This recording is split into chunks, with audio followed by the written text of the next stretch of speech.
Great. So welcome to the BPSA's Webinar Wednesday. This Webinar Wednesday is on advice for first years. So it's an event we thought of that we put together just to give you guys some advice based off our own experiences as pharmacy students. Even though we're on the BPSA exec, we are pharmacy students first, and we've been through first year. We know that the jump between first year and sixth form can be quite challenging. So we've come here today to give you guys some advice, and yeah, thank you for joining us. So like I said, it's the BPSA's Advice for First Years webinar. I'll introduce myself first. My name is Noni. I'm the Pennine Area Coordinator, and I am a second year pharmacy student at Keele University. Would the other exec who are running the webinar want to introduce themselves? Hi everyone, I'm Lillian and I'm a second year pharmacy student, and I'm the Western Area Coordinator for the BPSA.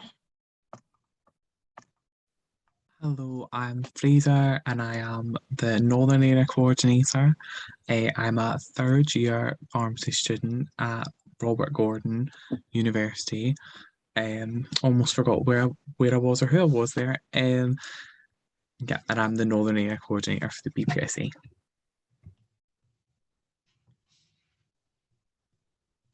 Great. So we wanted to start off with a bit of a quirky question. We know that first year can be a bit daunting, so we wanted to ask you, which of these ducks, deflated or inflated, represent your current feelings towards first year? Are you feeling strong? Are you drowning a little bit? So using the Menti system, you can actually, I think, vote for one of the options. Oh, we got a 5. Oh no. A 1, okay. No, not a 1, a 2. A 2 strong, a 2 strong. 2 3s, oh. A 4, a 5, okay. A 7, an 8, and a 9. Yeah. So as the presentation goes on and we give you more advice and we answer any of your questions, we hope that these feelings of deflation and drowning, I guess you would say the ducks are, they go away a little bit, or they feel a bit solved. So as we go through the presentation, you should be able to send in questions, just so you know. So feel free to, and we'll go through a Q&A at the end. So let's get this webinar started. And we'll start off first with academic life. So I'm going to read the questions off and the panel of exec will give answers. So the first thing I wanted to ask was, how was learning structured during the first year at your School of Pharmacy? I can go first. At Keele, we basically studied sciences for the first year. So it's pretty much like a biomedical science degree for the first year at least. But we also had some practical sessions, role playing with patients or prescribers, doing clinical checks and legal checks on prescriptions and trying to get that experience, even though I did my first year in the pandemic. So everything was online except maybe 2 labs. This year will definitely or hopefully be different for you guys. So you'll have a lot more in-person stuff and maybe get to even go on placements. But yeah, first year was structured in a very content-heavy way for me. I wonder how everyone else's first year was structured.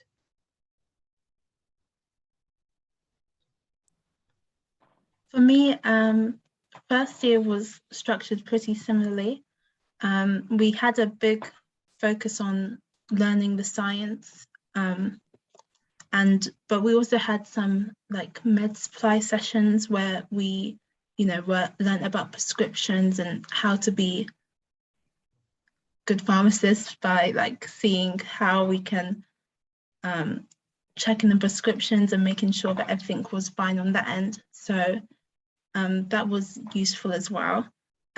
So we have like 3 main strands at Aston. So we have the professional, the patient, and the medicine. So the medicine's more chemistry, the patient's more biology, and then the professional is more you know, like med supply and things like that, learning about prescriptions and how to be a good pharmacist.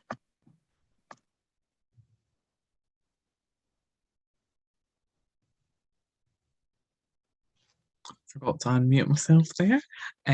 So at RGU and I suppose across all the unis, like Lillian and Noni said, it is that 3 strands. And I think the approach in first year is often quite similar. It doesn't feel as pharmacy as it's gonna feel later in the course. I know that I didn't feel it was very pharmacy, but don't worry about that. And there's a lot of science that obviously underpins everything. But I know if you are thinking that's a little bit boring, don't worry, I did as well. We did a lot of labs. It was a long time ago when I was in first year. Well, it feels that way. It was before the pandemic, so we did a lot of labs, which I'm sure you all get back to.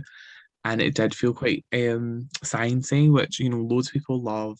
But as you go through the first year, you'll get more time doing consultation kind of things or patient skills and stuff like that. So don't worry, it gets more exciting is what I would say. Great. So the next question is, what was the biggest difference between learning during sixth form / college and now during university? So personally, I think the biggest difference is that the depth of the content is much like more. I think I felt the shift between GCSE level and A level, but the switch in depth of knowledge and what you need to know, especially science-wise, so chemistry, biology, it is a lot more, and it's a lot to remember and a lot that you need to study by yourself. So a lot of people come out of lectures and they're like, oh my God, I'm so confused. What have we just learned? It requires a lot more self-study than what A level did. But a good difference between learning at sixth form and learning at university is that I'm now learning things that are much more relevant to my career, like what I aspire to do as a career. So one thing I was frustrated about was in biology, we learn about plants too much, because I knew I wanted to go into a healthcare degree, pharmacy. And so now that we actually get to do clinical checks on prescriptions and simulate talking to patients and learning about drug actions and all of that, it feels a lot more fulfilling and it's a lot more motivating. So I think those were the biggest differences between learning during sixth form and university. I think for me, the biggest difference was kind of similar to Noni's about independence for me. It was kind of shocking how much self-study and how much self-motivated you have to be in uni compared to sixth form. Because in sixth form, there was always someone kind of like nudging you, get your work done, this is due then. But in uni, it's like you just left. Like so many of my classmates, they have piles of lectures they haven't done, but no one's gonna say anything because only it's between you and yourself, how bad things are or how good things are. So one thing I'd say is that you definitely have to motivate yourself and to get through, really. I think it's very much like what real life is going to be like. So if you don't do it, no one's done it. So when you are the pharmacist in the pharmacy, if you haven't checked that prescription, it's not disappearing. And if you haven't done those lectures, which I haven't done those lectures this week, so they aren't disappearing. So it's good in the sense that it prepares you for real life, but it definitely is a big shocker when you've not got a teacher, you've not got anyone helping you along, and there isn't always a set of a proper guide, although they can give you like different dates and things, which lecturers can sometimes be a bit funny about actually helping you along, but really just working as hard as you can on that, and it will be a shock. Completely agree with both of you. And next question is, how did you identify what learning style / study method worked best for you? So once again, the jump up between sixth form and university really made me reevaluate my own study style. It was a lot of, use practice papers and learn the methods and learn the little tips and tricks for how to kind of play the AQA system and get the answers, because it was always testing the same kind of thing in A levels. But in university, at least in my university, there aren't any past papers really. They give you little tests as the year goes on just to help out, but they're not big enough or standardized enough to be used in the same way as A level. So it really made me reevaluate and come up with the study method that works for me. After a meeting with my portfolio tutor, I came to think more about what kind of study method works best for my brain type. So am I a visual learner? Do I work best with audio, or is it with writing it out, or pictures, stuff like that, or practical stuff? And I found out just through trial and error, basically. So I would try just reading my lecture notes and seeing if I remembered things. Then I'd try maybe making voice notes of myself, reading them out and seeing if that helped, making mind maps and all of that. And as you go along and you keep trying and testing, you come to figure out what's most comfortable for you, what makes the most sense for your brain. And luckily for, at least for my university, first year doesn't count towards your final grade. So it really is your time to trial and error and make the mistakes that you don't really want to be making when these tests go towards your final year grade. So definitely I'd say try, if you have a method of learning that you've learned that is still applicable from sixth form, try that first, see if it still works. You can always book a session with maybe your personal tutor if you need more guidance on how to figure out your learning method. But yeah, definitely trial and error and a lot of introspection.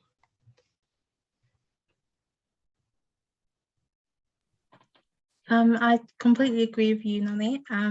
For me, I had to definitely try and figure things out as I went along.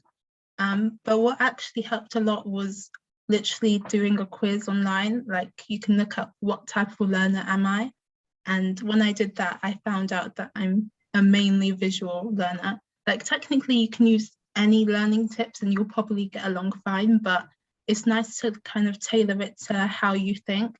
And studying during the pandemic showed me that I don't have like a good attention span like at all.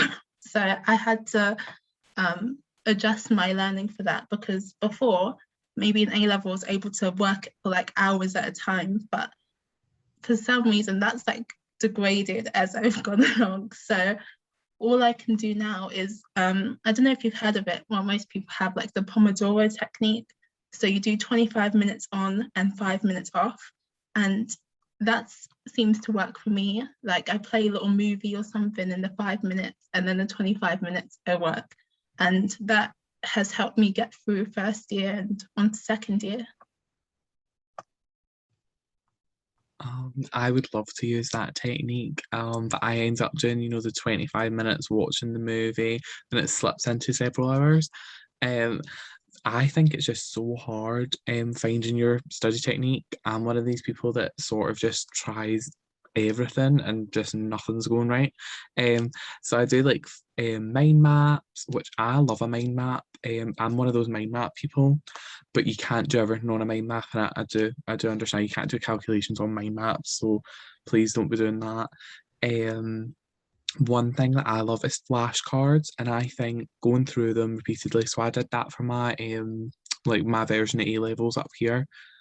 That's it, the Pomodoro technique. That scares me, that technique. I would love to have the discipline, but I just don't have it.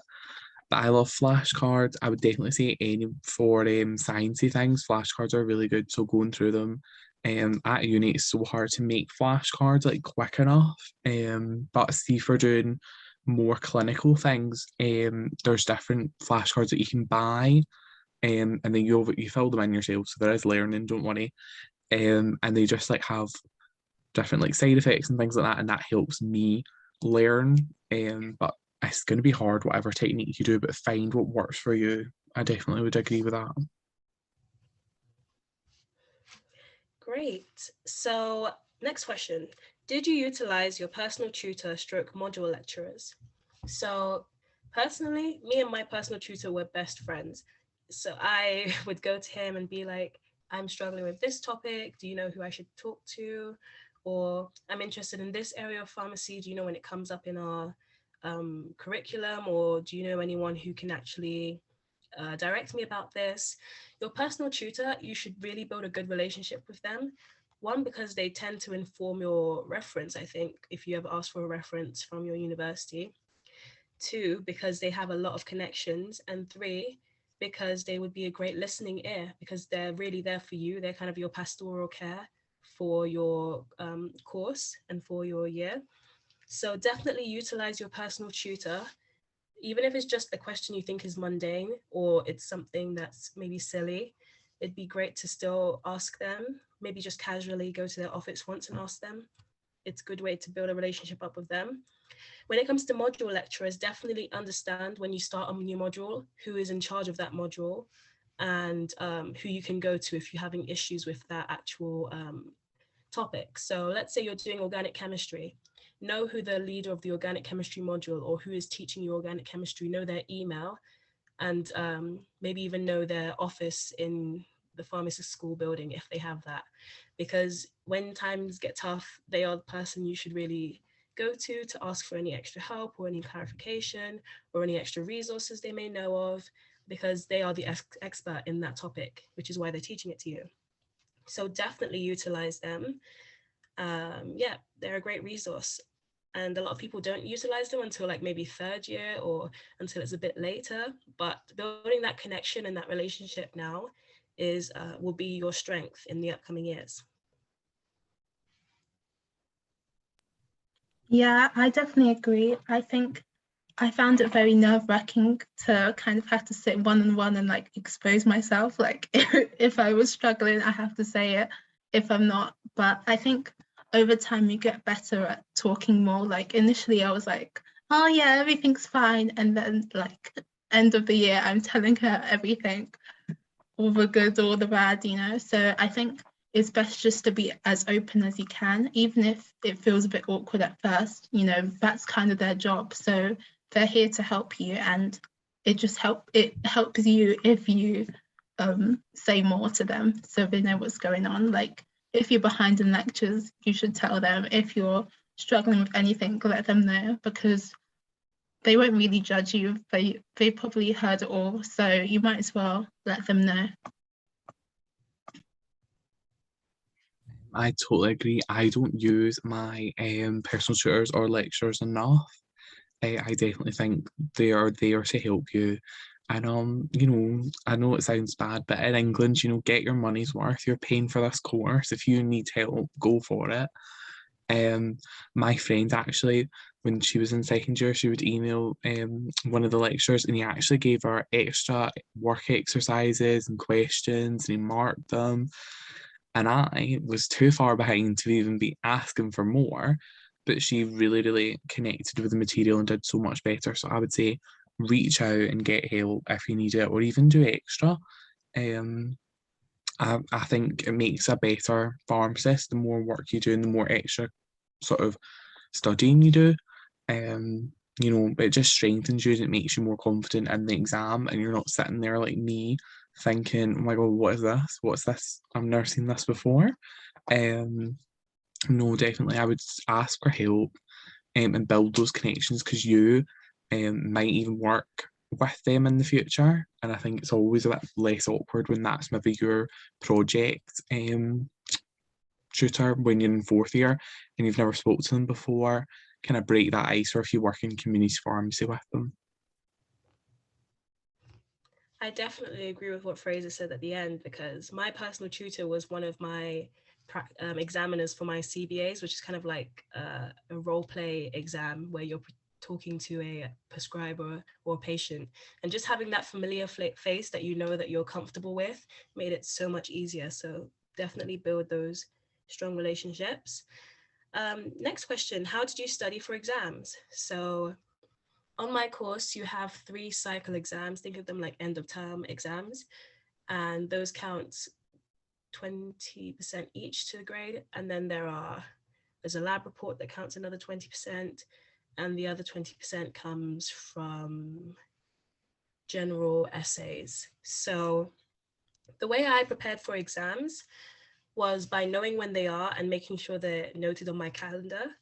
And a month before exams, I'd say, when I was in my stride, maybe not my first exam, but when I realized how difficult they are at university, I would start refreshing my mind on the stuff we learned at the beginning of the term, making sure that that stuff was quick to recall and I actually understood the foundations. And another thing I would do is ask the lecturers specifically what subjects are going to be on the exam. So you can't really be like, oh, what's going to be on the exam? But if you say, this is really specific, is this going to be on the exam? Or could this possibly be on the exam? They would most likely answer yes or no, because sometimes they overteach a little bit. Other ways I study for exams, I found out that flash notes don't work for me. So what I did was instead move on to mind maps and trying to make a train of thought between all of the topics to try and connect them, because when they're not connected, it just feels really jumbled in my mind. I also did a study group with, even though it was COVID times and it was all online and we never met in person, I made friends with some of the people I had to do group work with, and we would get on MS Teams and put our microphones on mute and just study together and then ask questions in the chat if we ever came up against something. And I think study groups can be really powerful, not only because you are motivated to study because people are watching you kind of, but because you have that kind of support network around you who are willing to help you if you have any questions and who are on the same level as you, like academically, you're all in first year together. So it's like a great way for you guys to bond, help each other with getting ready for the exam, and yeah, just boost each other up. So that's how I would prepare for exams. On exam day, I'd get enough sleep, make sure I woke up with ample time before the exam, eat breakfast if that works for you, and you know, if you need extra energy, drink a coffee, I guess. But make sure on the exam day you feel prepared and ready, and you've done breathing exercises and everything, and you're in the mindset to just ace the exam. So yeah, that's me. I agree with Nani. I think making sure you're in the right mindset is very important. For me, when it came to exams, at Aston we have like one big exam. So it's called our like integrated synoptic. So they take like everything you've learned the whole year and like squish it into one exam. So it was pretty terrifying just even thinking about it. So I kind of like, delayed a bit until I couldn't after a while.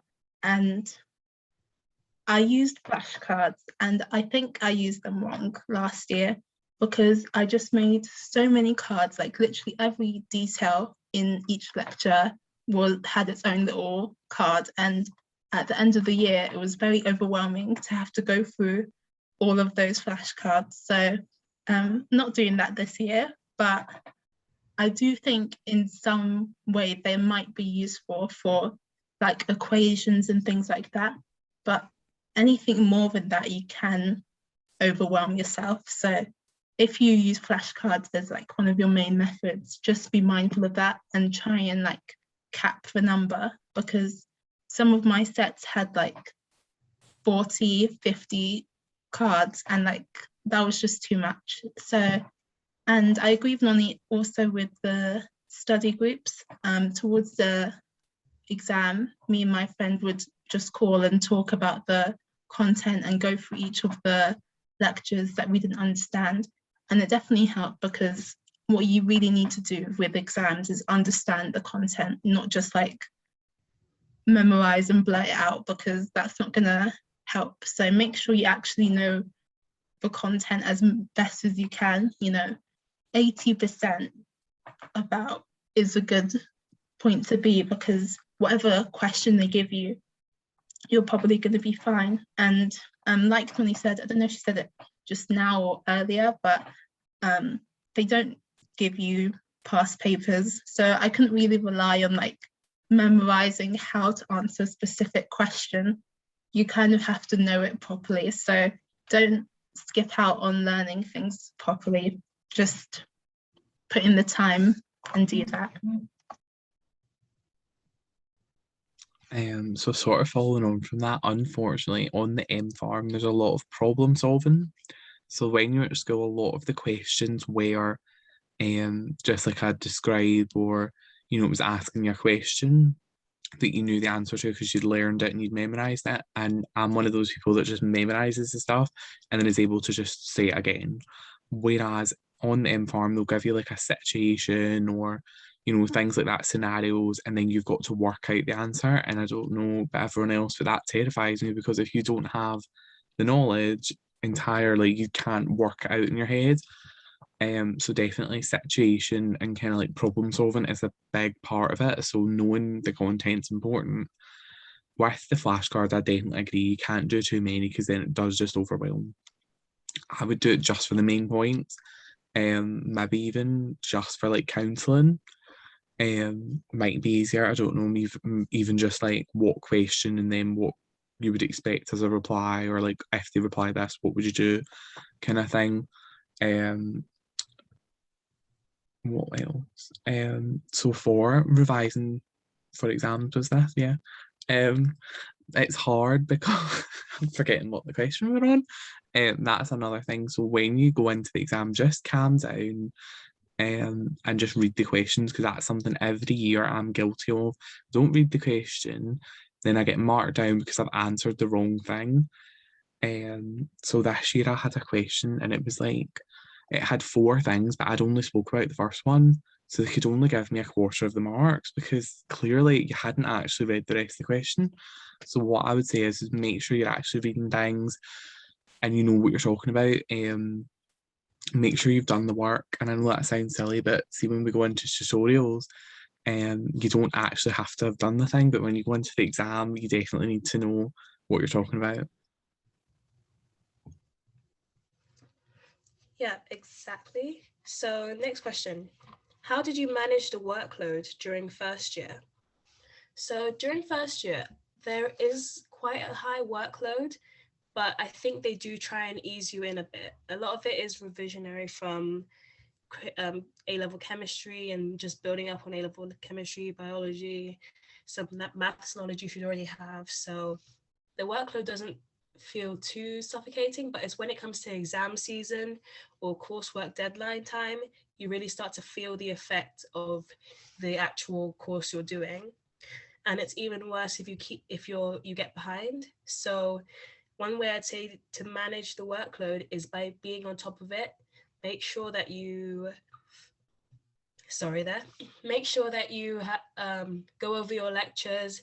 I know it's hard to like do it every single day, but maybe a weekly review of what you've done in the week, and try and understand that, because if you get too far behind, it can be hard to play catch up and still learn new things, and that's what tends to catch people up.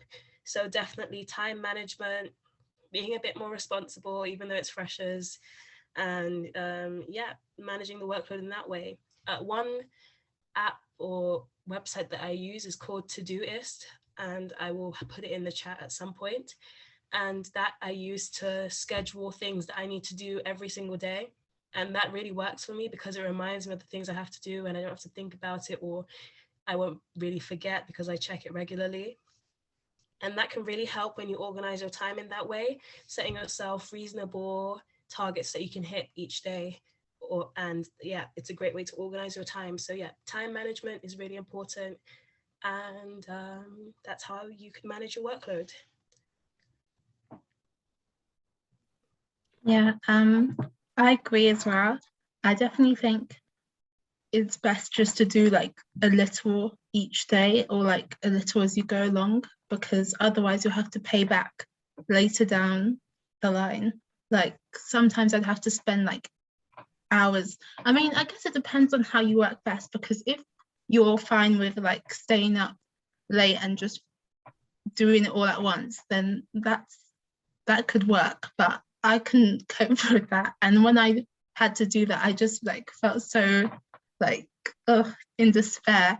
So it's like, if you have to find what works best for you. If you can do a little each day, which works best for me, or you can do like once a week, like Nani said, stuff like that, as long as you're like looking over the content again.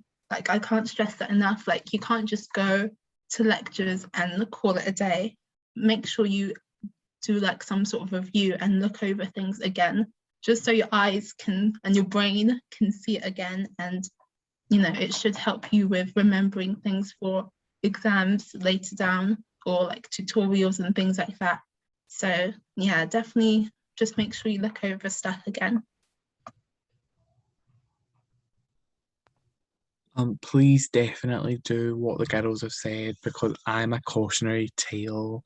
I didn't do those things. I waited until now our exams were the 10th and the 19th of December in first year. I didn't start studying until the 3rd of December. So we had about just under a week before the exam.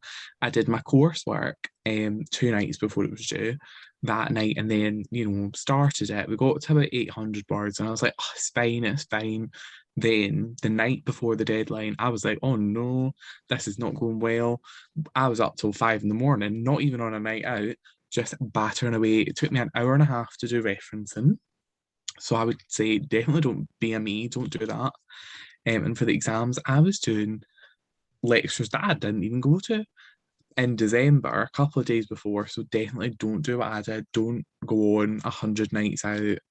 Don't be going out 5 nights a week during, you know, almost exam season, because you forget it's November.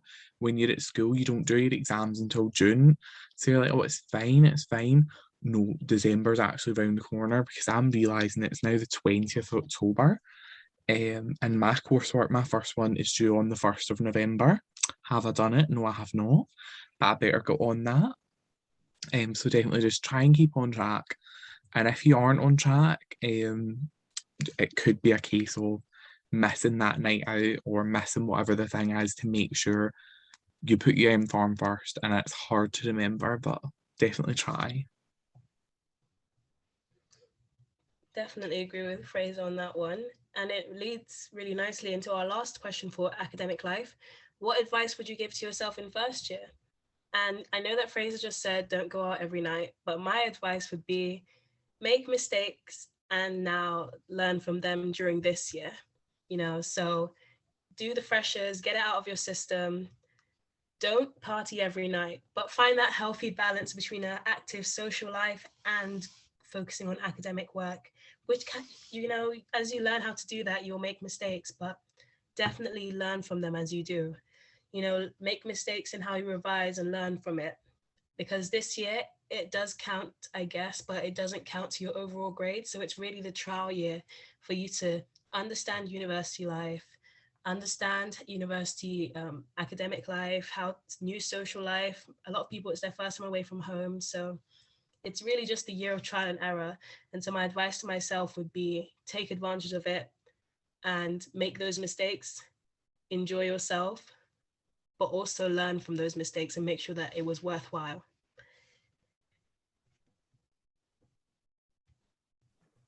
My advice would kind of be similar-ish to Nonny's. I think, especially in a degree like MPharm, it's so easy to like drown yourself in work, because what I've learned is that uni is never ending.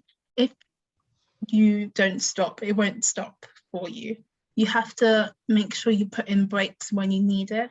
Otherwise, you're just going to get overwhelmed and break down like multiple times in the year, and it's not worth it. So it's best to figure out a way that gives you that balance as best as you can. You know, school's important, of course, but it's not your whole life. It's a part of life, and you have to make sure you get a bit of everything as much as you can.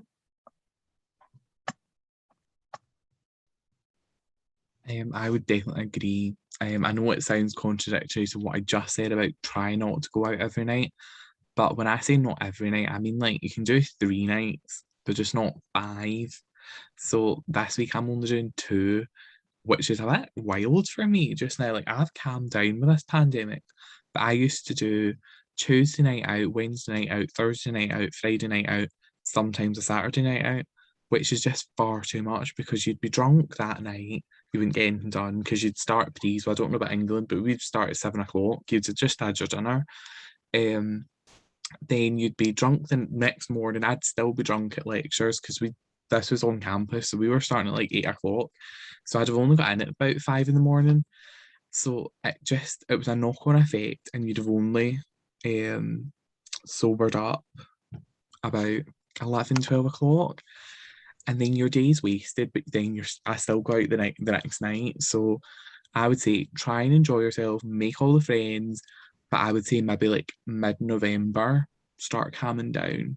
Because you remember, depending on what uni you're at, you need your pack points or your CPD kind of things. You need to go to educational events. So like maybe one night a week, focus on uni, make sure you're up to date.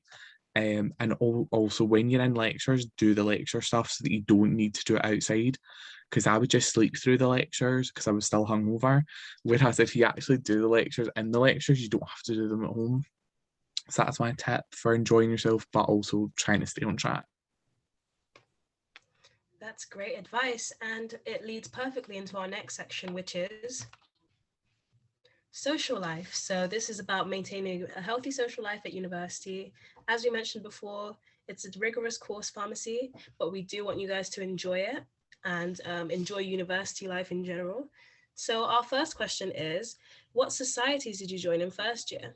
So it's a bit different for me and maybe Lillian because it was practically all online last year. So I did join societies, but it was online and maybe not the full experience you'd get. So I joined First Aid Society. With them, I trained to be a volunteer vaccinator, which was a great opportunity. I joined Friends of MSF, which is Médecins Sans Frontières, something like that. It's basically Doctors Without Borders. And they did some language sessions, and I really enjoyed that. I also joined fun societies. I did try and join, I think it was Animanga, so like anime and manga society, but I could never log on for their streaming parties. But it was fun to discuss with other people who have similar interests. I also did a Mandarin course, which was great because it kind of took away from the pharmacy course a bit, and it was kind of like that break. I always find that I enjoy a little break subject when I'm studying really science heavy subject, which I love. But like in sixth form, I studied biology, chemistry, and psychology. And psychology always used to be my little break from the heavy sciences that I was learning. And for me, that's how Mandarin is right now, which I've taken as an extra module. So definitely was great to get involved. I met quite a few friends through these societies and extra module who I still talk to today and were real great support. So definitely joining societies, especially since they're, I think, typically in person now. And they will be running, events where you can meet other people who have similar interests. And it's a great way to make friends who are not on the course. So you can have that kind of friendship group who don't just revolve around your course, which can also be great. And join PharmSoc. I did join PharmSoc as well. And it's a great way to meet other pharmacy students and definitely meet the older pharmacy students because they have all the tips and tricks and they've been through the exact same courses you have. So they will be able to tell you what to focus on, when to start doing this coursework, and what is the hardest part of the year, stuff like that. So definitely try and be a bit of a social butterfly in first year and join as many societies as you want to, anything that interests you, and meet a bunch of people.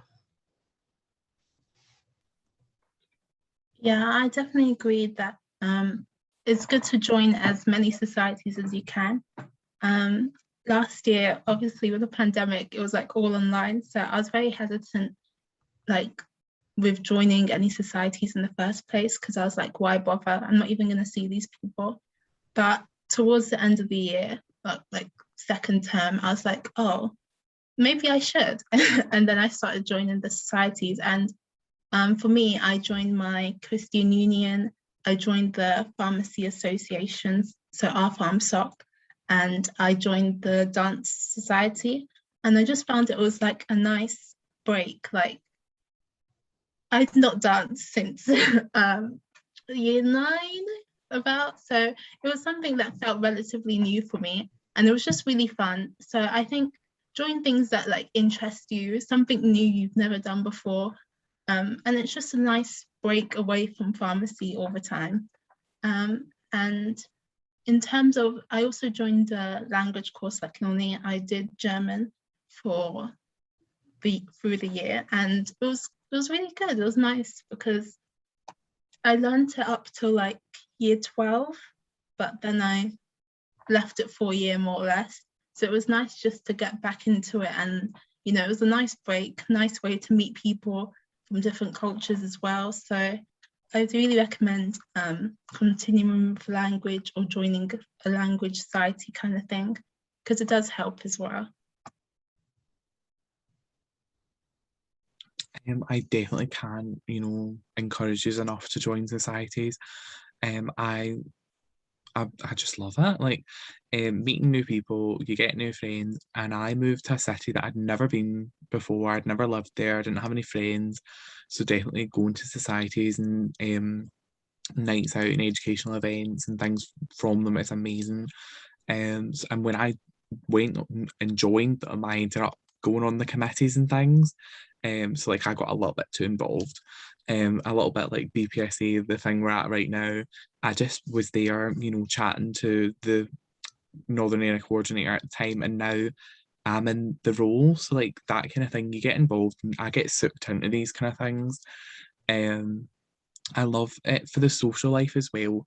So you can join like pharmacy societies, which is really good for your course and there's all those aspects, but you actually make good friends, and it brings you closer to people.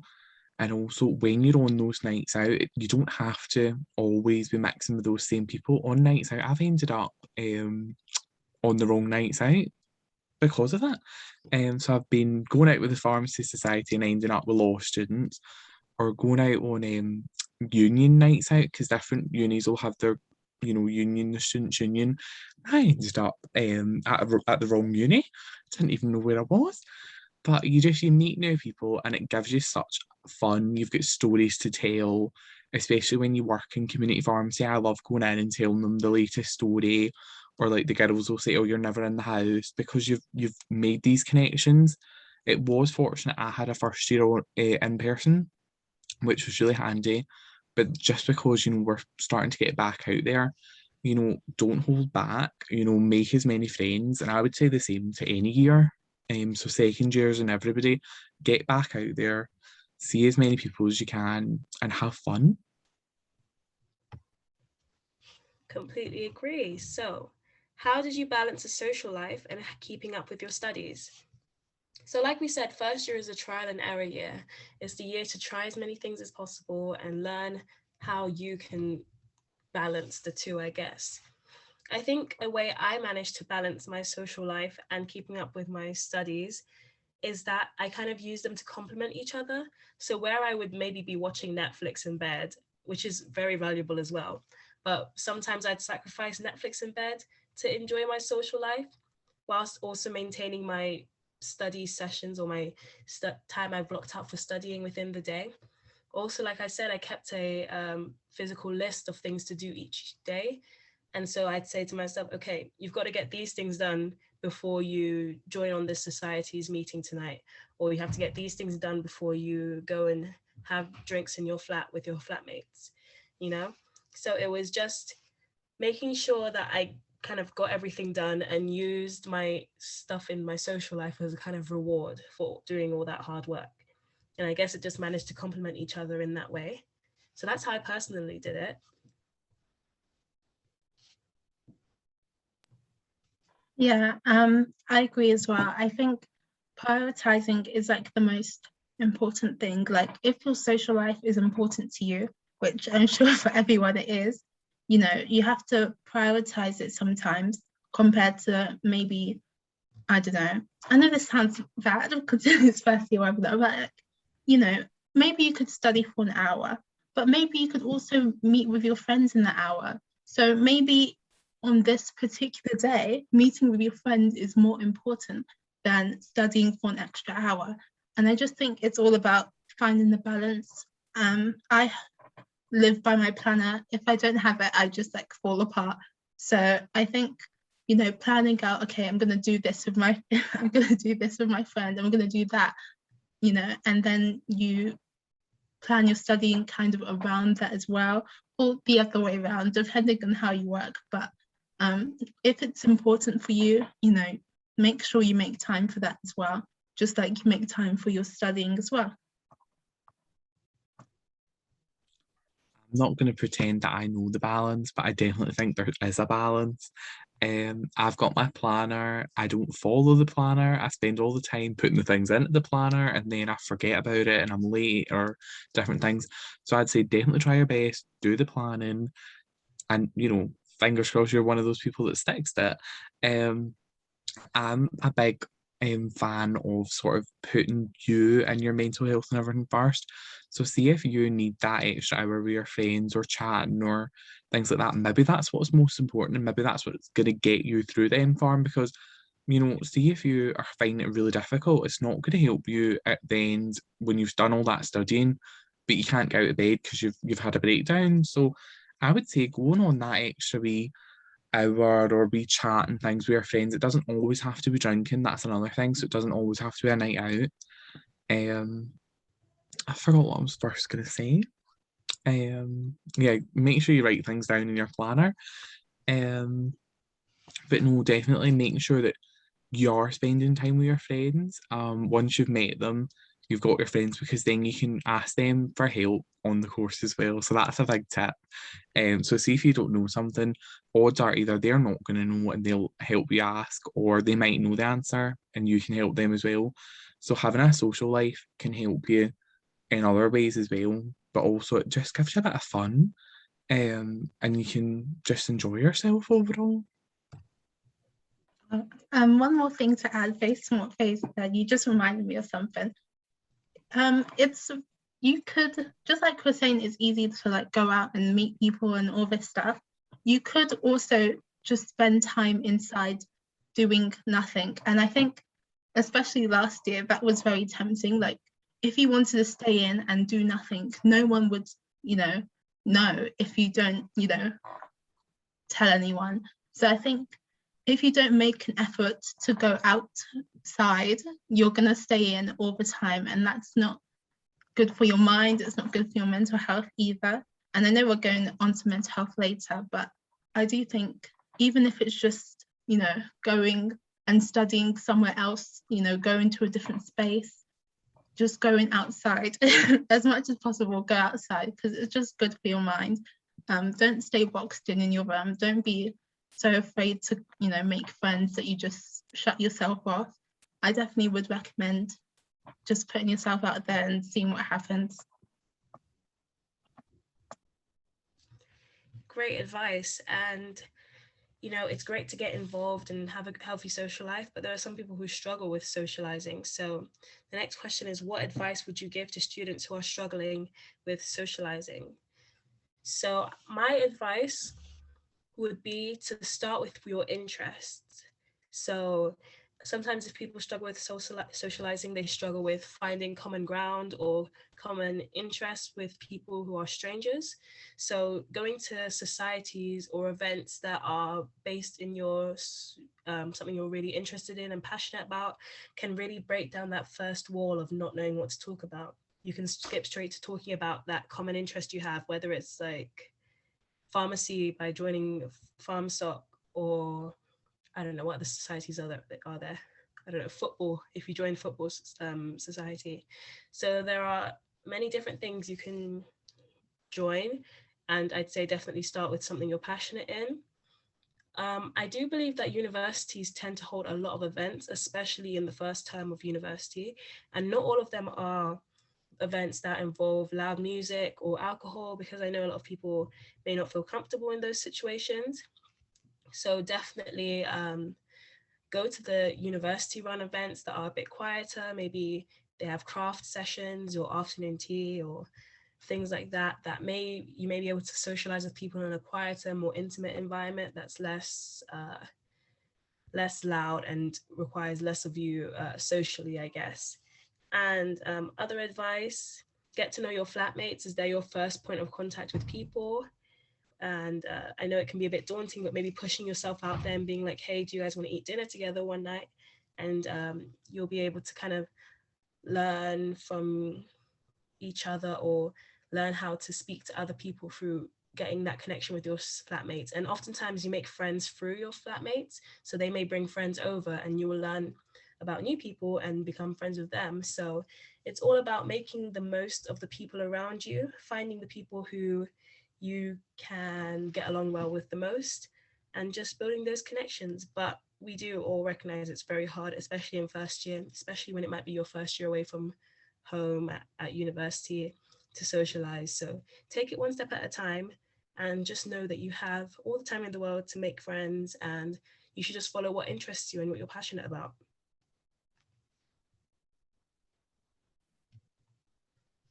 Yeah, I completely agree with Nani on that point. Another thing I'd add to that is that if you're struggling with socializing, just take a moment and think, what would I do if I were more social? And it sounds a bit silly, but sometimes like someone's sitting near you, you know they're on your course. If you're more social, wouldn't you go and say, oh, hi, I've seen you in blah, blah, blah. I'm blah, blah, blah, you know, like that. But you're instead just sitting there and just like staring and then looking away and not saying anything. So just pretend you're social for like, just say, okay, for the next 5 minutes, I'm going to pretend I'm social and do this. Then after, you can reward yourself. You can be like, okay, I did that. That was great. And then, I don't know, get yourself, I don't know, whatever you like. Treat yourself for being social that day, for example. And I know it sounds silly, but it's like little rewards kind of like to motivate you to put yourself out there a bit more. And I know I heard this in the YouTube videos, so I've not necessarily tried it, but it might work. So it's like pretend that people around you are your best friends. Like just pretend that you've known them forever and just, you know, yap away. Maybe that will work, maybe you won't, but you know, you won't know until you try. So maybe that helps someone as well. I think that's what I maybe do all the time. Is think that people around me are my best friends. I won't lie, I'm a bit of a chatty person, so this question's maybe not best for me. But I would say, just try, you know, it sounds kind of obvious, but try and get yourself out there. I know that sounds pretty easier said than done, but just speaking to people when you're doing group work, because there's so much group work on them farm, you're going to be mixed with people. They're going to put you with people that you don't know, in a way deliberately because they want you to mix with people in the course. But when you have joined the societies, I often think things happen without you sort of noticing. So in my way, like, you would join the society and you're probably going to make friends as you go. And often it happens from the, you know, just most ordinary things, like you've, you know, dropped things and someone else picks it up and then you say hello, or like, oh, you say, oh, this is quite hard, or this, just make comments on life. That's what I do. And then people like speak to you. And it can be a bit daunting, definitely if you've never spoke to these people before, but don't worry because everyone's in the same boat. So don't feel like you're alone because everybody's alone. That sounds quite dramatic, but when you first start in uni, that's what it's like.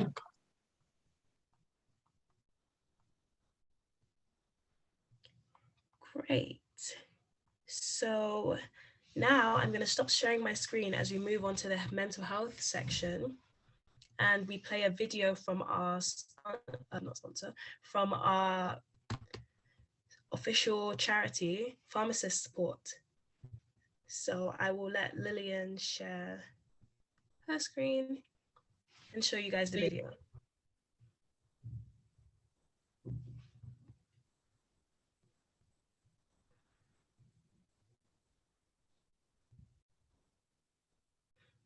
So Pharmacist Support are a charity,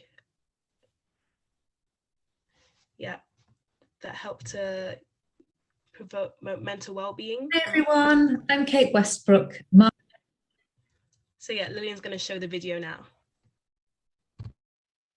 Sorry about that, it's taken a moment. Marketing Communications Manager at the profession's independent charity Pharmacist Support. I'm joining you today to tell you a little about the work of the charity and the support that we can provide. An information inquiry service, specialist advice in the area. Sorry about that. Hi everyone, I'm Kate Westbrook, Marketing Communications Manager at the profession's independent charity Pharmacist Support. I'm joining you today to tell you a little about the work of the charity and the support that we can provide. Established by the Royal Pharmaceutical Society of Great Britain back in 1841, we've spent nearly 180 years supporting members of our pharmacy family through difficult times. In 2006, we became an independent charity, and as such, we can assist individuals across the profession from the early stages of their careers right through their working lives and into retirement. Membership of any organisation is not required to access our support. As a charity, MPharm students, just like you, trainees, pharmacists and former pharmacists across Great Britain can come to us as and when they need us. We're kind of a safety net, so to speak, and understand that any one of us can face challenging or uncertain circumstances at any point and may need some advice, guidance, or merely a supportive listening ear. In 2019, ahead of the development of our new 5-year strategy, the charity undertook some market research that some of you may have responded to, so thank you if you did. We wanted to ensure we understood the needs of and issues affecting those in the profession today, so that the work we continue to do and the support we continue to provide remains relevant and useful. Now, what came across strongly from this research from students, trainees and pharmacists alike was a need for support with work-life balance, with managing stress in the workplace and managing well-being. And you can see in the slide here that 71% of respondents told us poor mental health is a core issue affecting the sector. And this was ever so slightly higher amongst students and trainees at 72%. And in the graph to the right of the screen, you can see that over half of respondents said they needed help managing work-life balance, stress at work, and 43% with managing well-being. Now, this feedback gave us a very clear steer on our role and on what you as members of our pharmacy family were looking to the charity for support with. So in response to this, we refreshed our vision and mission statements that now reflect this focus on well-being. So here on the screen, you can see our new vision is that no one in our pharmacy family will face challenging times without us by their side. And our mission to champion the well-being of our pharmacy family. And well-being is very much embedded into our everyday activities here at Pharmacist Support that put people first, that create positive impact and deliver on our aspiration as a charity for an empowered and resilient pharmacy workforce. As a charity, our values are very important to us and guide the way we work.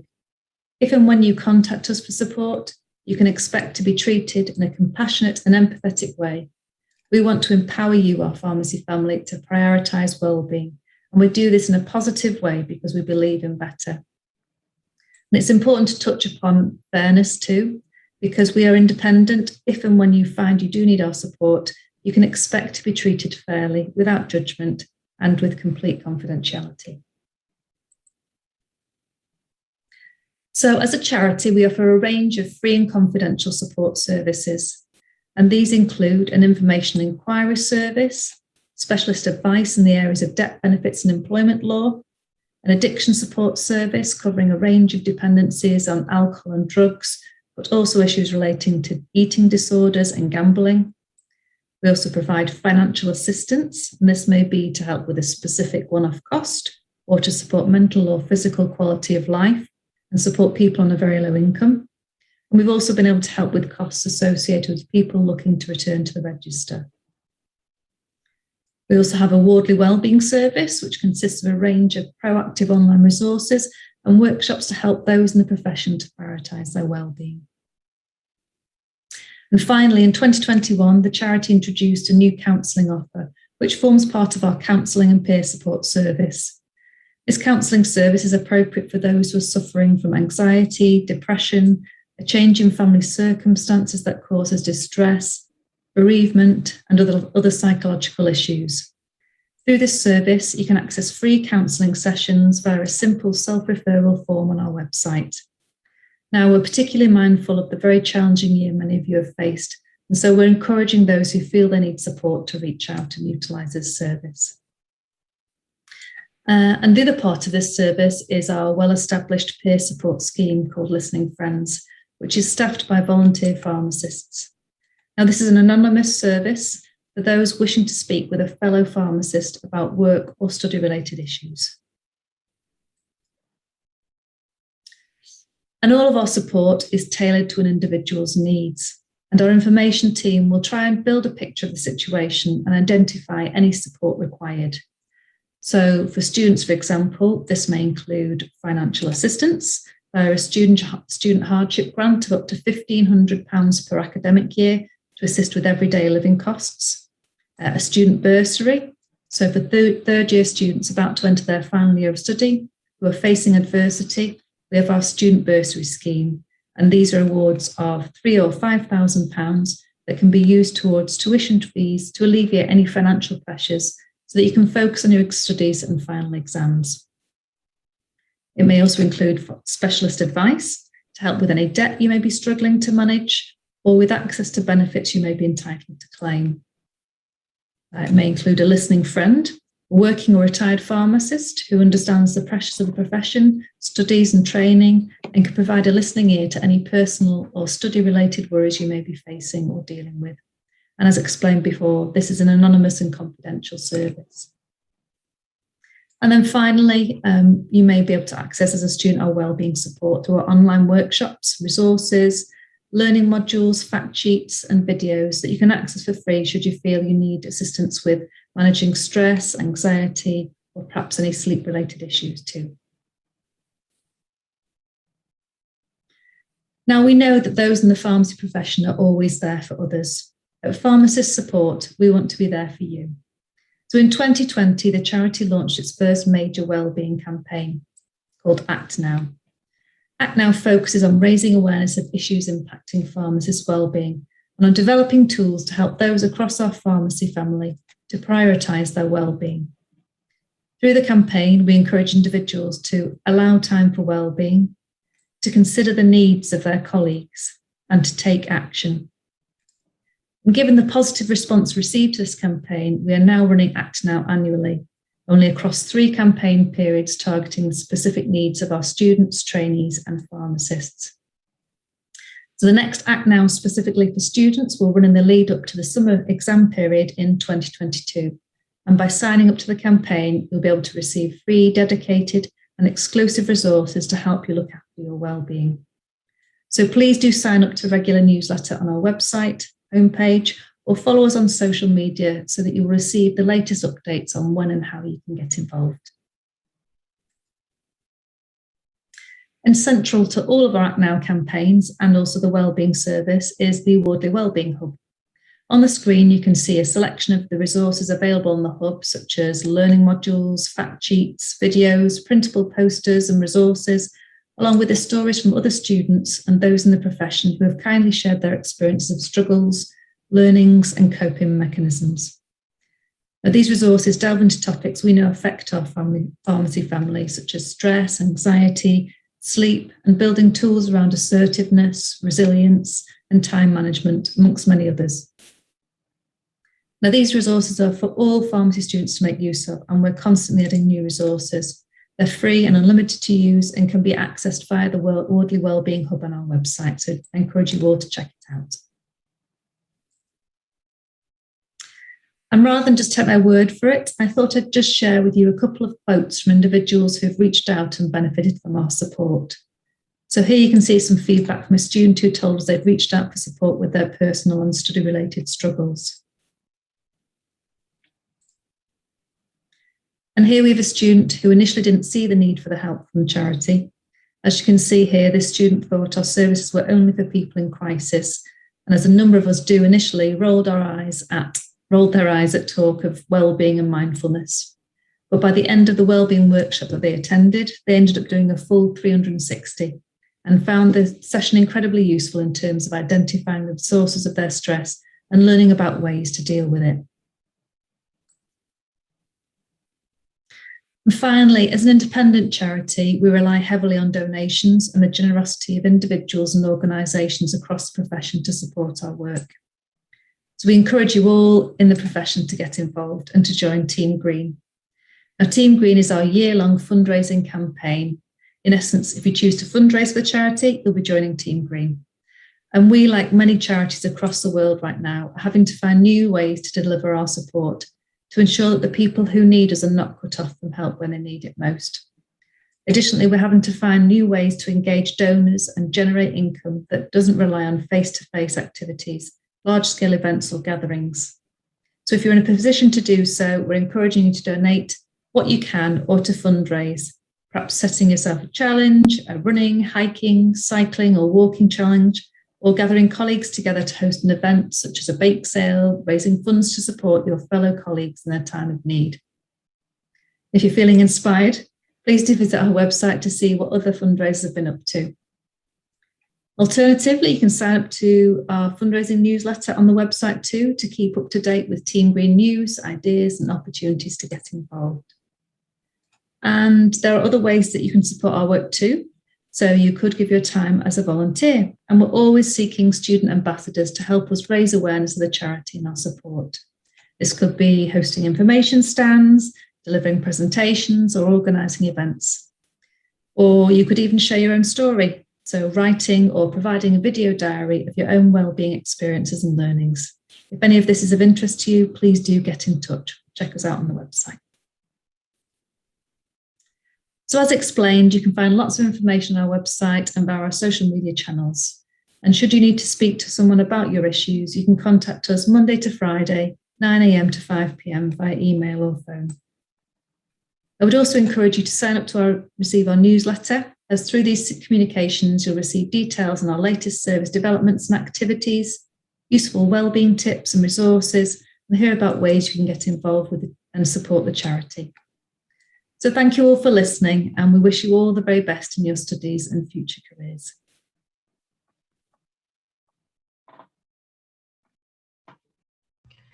Great, thanks. So now we're going to go back to the PowerPoint and start talking about our experiences with mental health and maintaining good mental health during university. So I'll just share my screen again.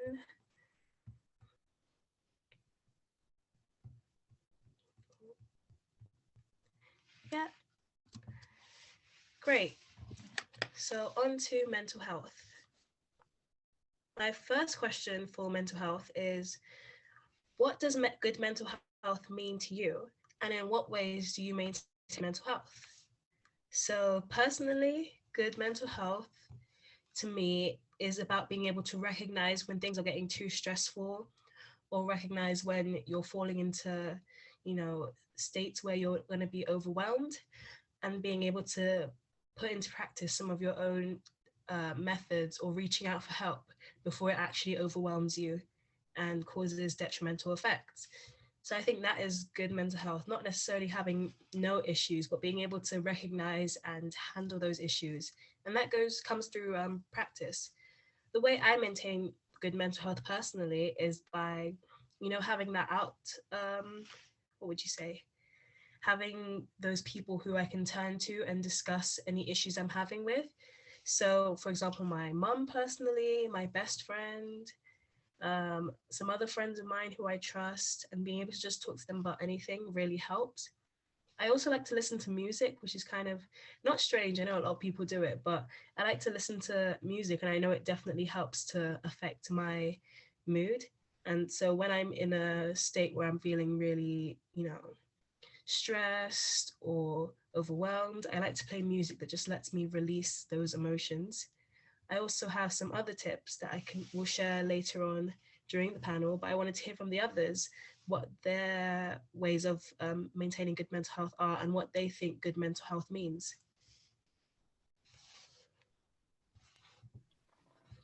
I think for me, good mental health is like feeling as stable as I can.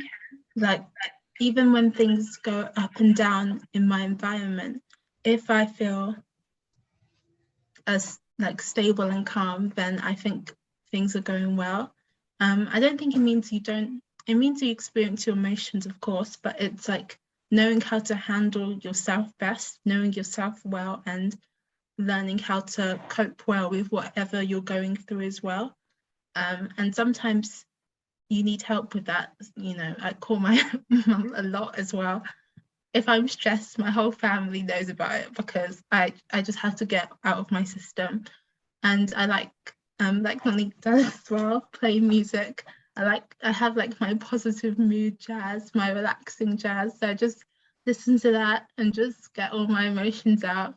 And I just think it's really good just to talk about it, like just to say like, right now I'm feeling stressed, or right now I'm feeling sad, or right now I'm feeling this or that, because it just gets it out of out of your system. And also, you know, that's the first step to being able to deal with it, is acknowledging how you're feeling in that moment or what you're going through.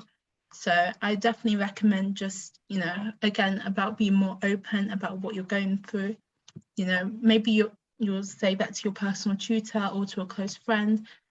Whoever is your like support network, I definitely recommend letting them know how you're doing, and also being there for them, of course. What mental health means to me, I don't really know.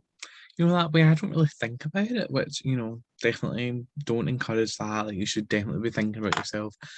But I think sometimes what I'm thinking and feeling, you know, I just get that all mixed up with my physical symptoms. I think I'm all over the place. But I think sharing it and like speaking to friends, I'm not saying like don't ever be alone, because you need to be alone to like process things, but I always just talk to my friends all the time, what's upsetting me, what I'm stressed out about. And it just makes me feel better. You know, talk to your family and things. And I just think maintaining good mental health, I do self-care, you know, I'm putting on the face mask, I'm taking care of myself, all that kind of thing. Focus on me, got my candles on, got my everything, you know, just calm yourself down and just take time for you. Make sure, you know, you've been taken care of. And I think that's my main things. It doesn't always have to be, interventions and things when you talk to your friends and family. Like, it doesn't always have to be negative. You can update them. But make sure you have the time to feel things, because often I think I just overload myself. Like my planner's called the agenda. So I mean that sums up. Like, I always have things on, so I don't often take time to actually think about how I feel. But make sure you're keeping in with yourself and you know what you're doing up there.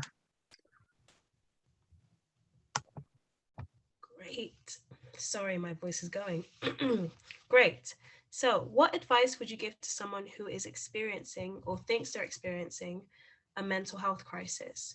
So, that could be feeling overwhelmed with work and stress, or feeling like you're depressed and you need some help externally from what you can provide to yourself. So, my advice is to always keep up to date with the resources and the contact people that your university has. So most universities have a counseling service and a residence life or a student support team who work pretty much 24/7. There will always be someone on call, and you should be able to access this information easily, whether it's familiarizing yourself with the web page that has all this information, or having their numbers saved in your phone. And if you ever feel like you're experiencing a crisis, or you find someone you think is experiencing a crisis but can't reach out for help, it'd be best to utilize those services and escalate it, just because sometimes people think they can handle things and it's sometimes becomes too late, or a lot of damage is done before it's recognized that they actually need some help. So I'd say definitely keep up to date with your university's resources. Utilize resources like pharmacist support and the NHS website itself. It has a lot of resources. And worst comes to worst, definitely, reach out to emergency services if it really gets that bad. But other than that, it's definitely just keeping up to date with the resources, knowing who to call in the time of an emergency, or if you feel like you're going down a downward spiral or someone you know is, and making those steps to alert someone before it gets too late. Yeah, I completely agree with that. I think the earlier you address things, the better, because that's the sooner you can get help and, be on your road to recovery. I definitely think sometimes we can think it's a bit, you feel weak kind of going for help, you feel like you've not, I think sometimes we feel like we should just tough it out and keep going, but that's not the right way to go about things, and you're just going to hurt yourself in the long run. I definitely think it's important to go and reach out as soon as possible, because a problem shared is a problem half solved, and it's just nice to get things out in the open and talk to someone who's actually qualified to help, because sometimes talking to your friends helps, but the help they can give is limited. But someone who's like a trained professional knows what they're doing. The people in your wellbeing centre or your counselling centre, they know, they're trained to help you. So don't be afraid to reach out and ask for their help. Oh, and I'd just like to add, on the Pharmacy Support's website, they have quite a few links in terms of mental health and who to reach out for. So if you've not got any resources at the moment, check their website out and you'll find some. I can't agree more. I think if it's something, not minor, but that kind of way where maybe if you're a bit annoyed about a lecture or something like that, just chat to your friends. Or if it's like you're maybe annoyed a boy hasn't texted you back or something, sort of like, kind of not gossipy things, but that kind of light things. But if it's anything more serious or anything that you feel is having a real impact on your life right now, definitely reach out to the right people. And there's so many resources on pharmacist support. The BPSA has different things as well. There's so much out there. Even, I know it sounds dramatic, but you can call the GP, you can speak to your local pharmacist, things like that. But definitely don't be afraid to escalate things in yourself or looking at friends as well. But make sure in a way that you've got that support network around you, and if you don't have it within your friends and family, you can always look further afield. And it's good while you're feeling good and you're happy to build that sort of network of friends and things, and they'll be looking out for you as well. Great. The next question and final question for this section is, what resources do you feel comfortable recommending to our attendees? So like we said before, pharmacist support is an amazing resource, and one of us will paste the link in the chat to the pharmacist support website. I also enjoy breathing exercises, and I think it's a great way to de-stress and help handle things like anxiety or stress. And so I have actually found two videos that I really like. One's 5 minutes long and one's an hour long. So for those times you need a bit more exercises, but I think it's a great way to really help, calm those anxieties and stresses that you may feel, those short-term things. And so, if those can be pasted in the chat. So the link to pharmacist support and the links to the two videos.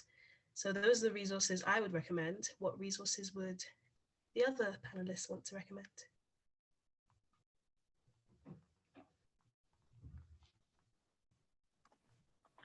For me, I would recommend the pharmacist support as well.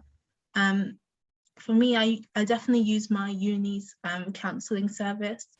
Our one's called The Hub, and they have a lot of resources and things like that. So I definitely would recommend that. Another thing I would recommend, for me, I journal a lot.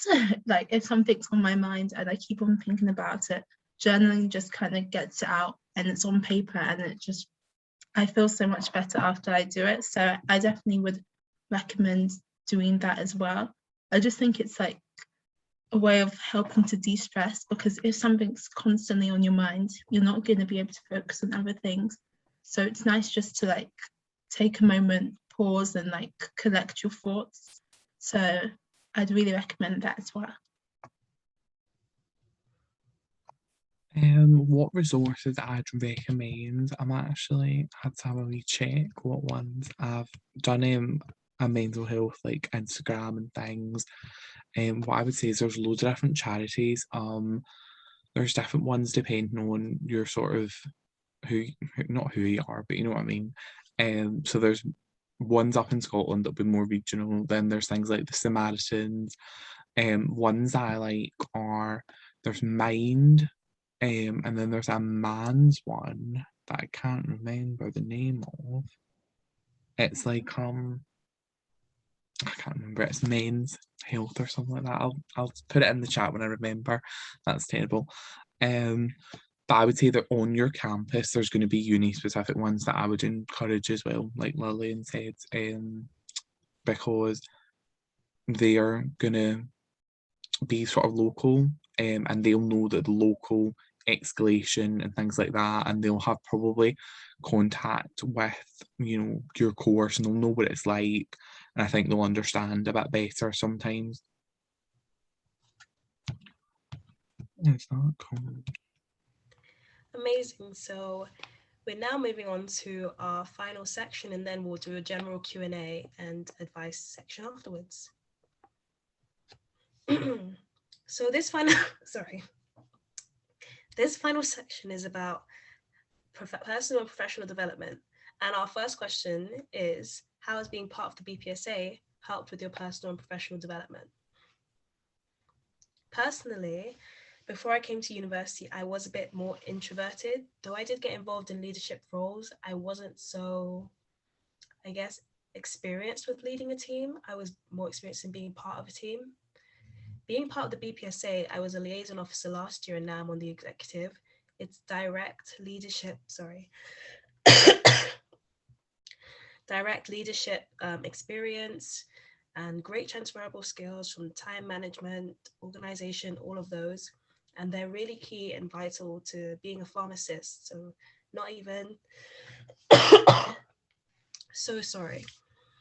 So yeah, as I was saying, they're key to being a pharmacist as well as a pharmacy student, and great ways to get things on your CV. So you can actually get involved in the BPSA in many different ways. You can be a liaison rep, though those applications have closed. You can also be on the BPSA subcommittees, which are still accepting applications, and we'll go into more detail with later. You can also nominate yourself to be on the exec during annual conference, and you'd have to do a speech and get elected, but it's a great way to get involved in the BPSA. I will let the others mention how being part of the BPSA has helped with their personal and professional development. For me, being part of the BPSA definitely helped with my confidence as well. It definitely makes you have to push yourself out of your comfort zone a bit, you know, whereas you might be more comfortable just not saying anything, or like just keeping things purely like email based, for example. You have to be a lot more forward and take a lot of initiative in the BPSA, and I definitely think it's helped also with making new friends and meeting people who are all very passionate about pharmacy. And I think it's been a really great opportunity for me. And in terms of my professional development, you know, I've made a lot of contacts as well with people in the pharmacy field through the BPSA, and I think that will serve me well, just not just now, but also in the future. So I'd really recommend, like Lenny said, getting involved in subcommittees, in the exec in some way, just really trying to help out where you can.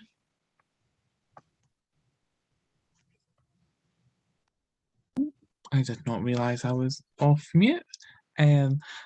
So I think joining as many things like that, you know, we've gone through them all, even on campus and university ones and with the BPSA, because all these things are going to give you transferable skills, and they're examples that you can bring up in personal statements and CVs for when you're, you know, progressing, and when you're applying for things like your foundation year, which is around the corner, and when you're thinking about applying to HEE and NES and all the different boards, and it just gives you something extra to say, and it makes things a bit more comfortable. You're able to speak to people a bit better, and you just feel better about yourself in general, I think, when you're on a committee and things like that. Just it's a wee bit exciting.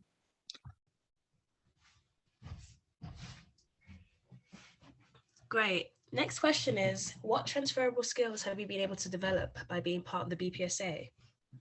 So I'd say the transferable skills I've been able to develop, I'd focus more on being on the exec, but also being a liaison. I was leading teams, and this is great management experience, organization and time management, as well as communication, both verbal and written, and being able to work as part of an organization. So all of these skills are things you'll have to utilize, whether you're a pharmacist in community, hospital, GP, industry, or whether you decide to do any other job. They're amazing transferable skills that are applicable to literally most jobs in the world. So it's a great way to build those. And when it comes to interviews and your CV, you're able to demonstrate these skills with actual lived experience, which is amazing. Yeah, I definitely agree with all of that. All of those skills, when you think about what a pharmacist does, they're the head of their team, their leader. So it's so important to be able to have those leadership skills. But I also think being part of the BPSA has definitely taught me the value of teamwork. You know, we're always there supporting each other. And I think that's something I didn't realize when I joined. I didn't realize just how helpful everyone is for each other. So I would definitely say that that's a great skill I've learned, to work as part of a team. And also, you know, you support others and others support you. And I think it's the same in pharmacy. You know, you're head of the team, but you're also helping others around you and they're helping you. So I definitely think that's an important thing I've gained. And there's not much more I can say. The girls have stole quite a lot of the main things. But I would say being on the BPSA has, you know, it's made us more professional. I would say it's prepared us for being pharmacists in the way that we conduct ourselves. We're doing webinars and things like that.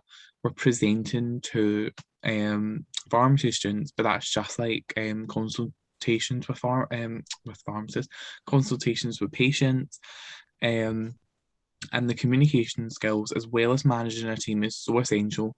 But it's doing it all at once, and often in uni you learn in isolation and you're doing things separately up until you do your office case and things like that.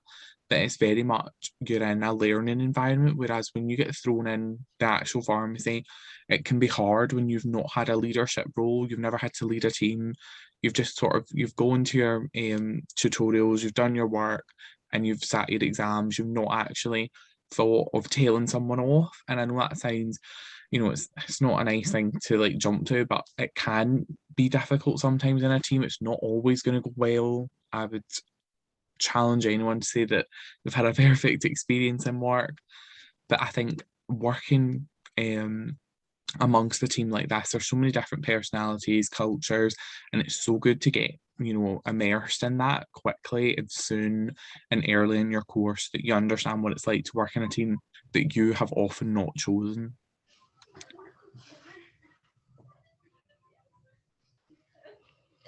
Sorry for the noise. I'm in university, so the flatmates are excited. But the next question is, do you have any resources you'd like to recommend to our attendees? So in this case, I'd like to recommend that you guys go for BPSA subcommittees and things like that are still open to applications. So we will paste the link to the subcommittee applications, and the different forms will be on the website. And it's a great way to get involved with the BPSA. Like we said, build those transferable skills, and definitely just be a part of an organization that is doing so much great things. No, not so much. A lot of great things, whilst also contributing to the profession you hope to be in, which is pharmacy. So yeah, we'll have that link pasted in the chat for how you can apply for the subcommittee roles and get more involved with the BPSA. So that's my resource. I've not really got any different resources. All I'd say is follow our social media as well, because that's how you're going to hear about different opportunities you can jump in and get involved in as much as possible. So I'd really say follow our social media. It's very easy, and you'll be on top of any updates and be able to participate. Following on from that, just come to all our events, learn things, come to the annual conference, come to area conferences. Hopefully they'll be back in person soon, which I think, you know, adds a bit of value. I quite enjoy in person. You learn more, you meet friends, and it brings in all the aspects, social, as well as academic. But I think your professional development is definitely encouraged when you go to events that you can write CPDs on, basically. You're learning something, but you're also developing yourself, especially the in-person ones. You're traveling to a conference, which is very adult, it's very mature, and it's really professional, to be putting your learning first. And also it helps you when you're at uni as well, developing, and it's one, maybe you'll learn something that makes it easier. But definitely if you're going to join committees and join the BPSA, you'll be planning those and organising those events that you were attending, and honestly keep attending them even when you're on the exec. But it just means that you're adding and learning new skills. So my resource would be going to events and using our resources as a resource for your learning. Amazing. So we'll get the links for subcommittees and also our links or just the names of our Instagram handles and Twitter, Facebook, so that you can keep up to date, as everyone said. And yeah, that's great advice from everyone. So now we're on to general advice and the Q&A session. So before we move to the Q&A, I just want to ask, what general advice would you give to a first year student currently in their position they are in now? The general advice I'd give now is get used to university, get used to university life, get used to sending emails to lecturers and that formal style of messaging people. Get used to being an adult, having to pay for your own food and wash your own clothes and wash your own dishes and cook and everything. Get used to having to pay for your own transport, maybe driving yourself places, things like that. It's all a learning process, I'd say, first year. It's learning about yourself academically, it's learning about yourself, what you want to do professionally, career-wise, which you still won't know for quite a while, but it's just learning these things. It's learning about what you want to, who you are, how you live socially, how you can survive. So it's all a great time to be learning for yourself, learning about yourself. So take the opportunity, learn more, and yeah, that's what I would say as my general advice.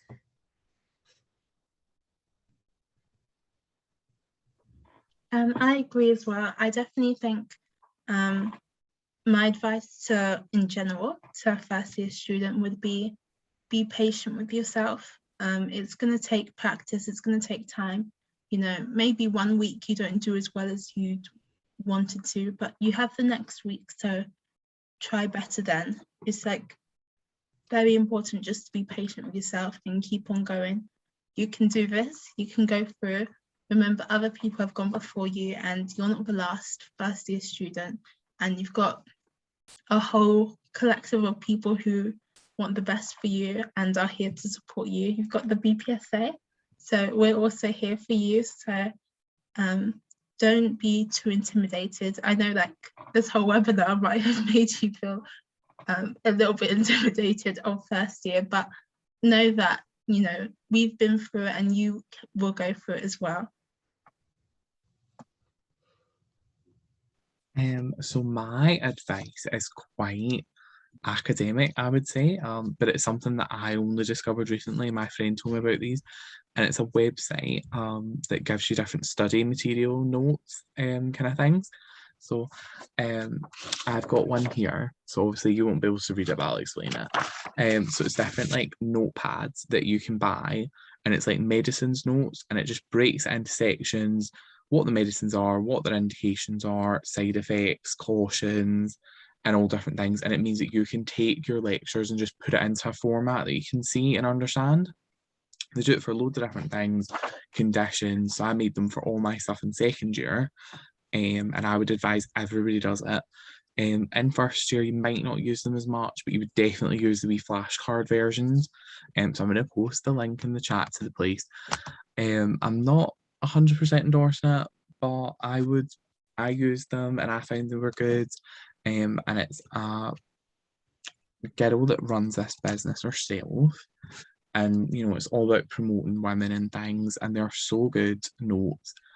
And I think it helps you with your course, and it makes you more confident. And when you're doing online exams, you can actually have them with you when you're sitting the exam, which is a pro tip. And it just made it so easy when I was answering questions, because I literally just was able to know them. Other tips I would say, when you're doing mind maps on certain things, have that mind map with you in the exam if you're allowed to still. And then have your mind maps on your walls. You can put them on the walls. In accommodation, you know, risk it, you know, risk that security deposit to have your mind maps up. And you know, set wee reminders on your phone about when to study. Some people do that. And you can do like every night at 9 o'clock, for example, you flick through your flashcards and with the first 10 or something. And regular learning is proven, I think, to help if it's done at the same time every day. That'd be my wee advice. Great. So finally, we're moving on to our Q&A session. So you should have the ability to send questions in through the Menti system, or you can send it through to the Q&A function on the webinar. We will try and answer all questions, and please send them through. We're happy to answer them. So how could we access this recorded webinar? Once it's edited, it will be uploaded onto YouTube, and our YouTube is British Pharmaceutical Students Association, just that. So if you just type that in, which is the name of the BPSA, the full name, into YouTube, you'll be able to see our YouTube channel, and we upload our webinars onto there. We'll also endeavour to send it out, possibly the link, to first years. Where can we find questions to practice for our exams? So I don't know if you guys want to answer this afterwards, but I don't get practice questions for our exams. Our exams are made specifically for our course, by our course leaders. And so practice questions, we don't have them unless we are given them. And it's usually like 20 questions, so nothing extensive. I think rather than finding practice questions, there might be some in the textbooks that you are recommended to use, but you can also make your own practice questions. If you kind of use flashcards in that format, maybe you could think of questions to ask yourself about certain topics and build your own past questions. Or if you know any people in the year above, you may be able to get the past practice questions that they had and ask them, or what kind of questions pop up on exams, and that may be able to, I guess, help in the way of past paper or practice questions for your exam. What do you guys think on the panel? Yeah, I agree. For Quizlet, with their flashcards, they can convert it into like a set of questions as well. So like, I think it's called quiz or test yourself, something like that. But you click it and then it makes it into like a quiz for you. So I'd recommend that. And I don't know if you guys, well, for our first year, we did a lot of calculations and we had a whole exam for it. So there's a textbook I use that had a lot of questions. It was like just all questions, and they explained how to do it like for like 5 seconds, and then the rest of it was questions. So definitely try and find a textbook with calculation questions in it. I'll try and find the name and post it in the chat. But yeah, definitely try and find textbooks, because a lot of them will have kind of questions at the bottom, that kind of thing, to help you with getting more practice for your exam.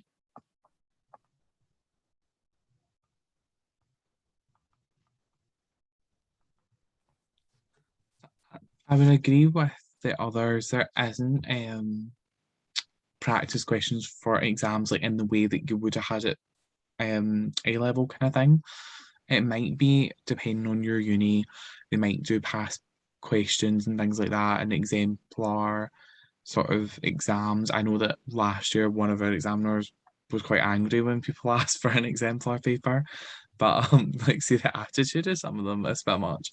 But I know that this year some of our lecturers, they've got these wee quizzes after each lecture. There's a quiz, there's 10 questions, and I don't know, I find it a bit much right now, but it is amazing for when you're studying calculations quizzes. I know that my uni, we did like 10 quizzes with 20 questions in each of them. They went overboard, but it was really good. There's loads of wee books that you can get, but definitely I would say asking the people that are older than you in the years above. I know it seems quite daunting just now, but as you progress in the course, it'll get easier. And as you get involved in things, so on the BPSA exec, anyone in the years above would obviously help each other. And it just gets easier to get. Pharmaceutical press, they're amazing ones. All their books are good, and you get a discount when you're a BPSA member, which is always handy. I've bought a few books off them, and it's so much better when you get them cheaper. Like, I've even bought my off-skis book to help me with my off-skis. It's so good. And then also, like, once you're done with the books, you can pass them on to other people. So that's a wee tip. But there's also books on Amazon. Amazon have got loads of good books. There was a man that I saw at the pharmacy show, and his books are really good as well. So if I find them around this place, I'll pop them in the chat. Amazing, great answers, you guys. So next question.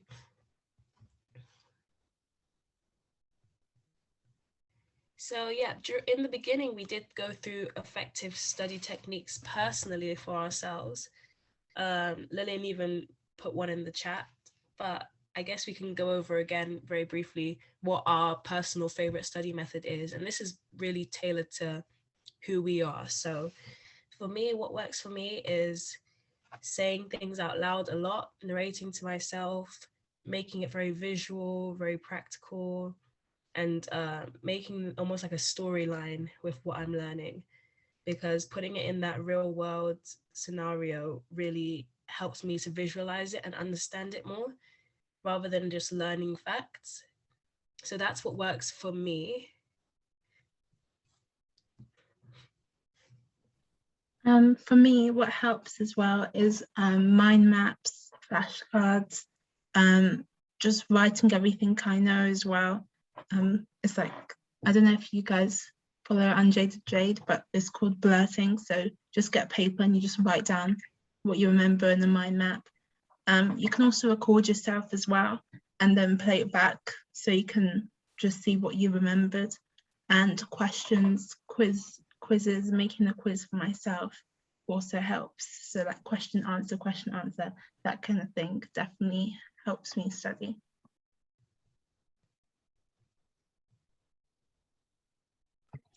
I think for me, just I'm quite old-fashioned in a way, in that I like write my notes in a notebook or like in a wee Word document, and I have them all.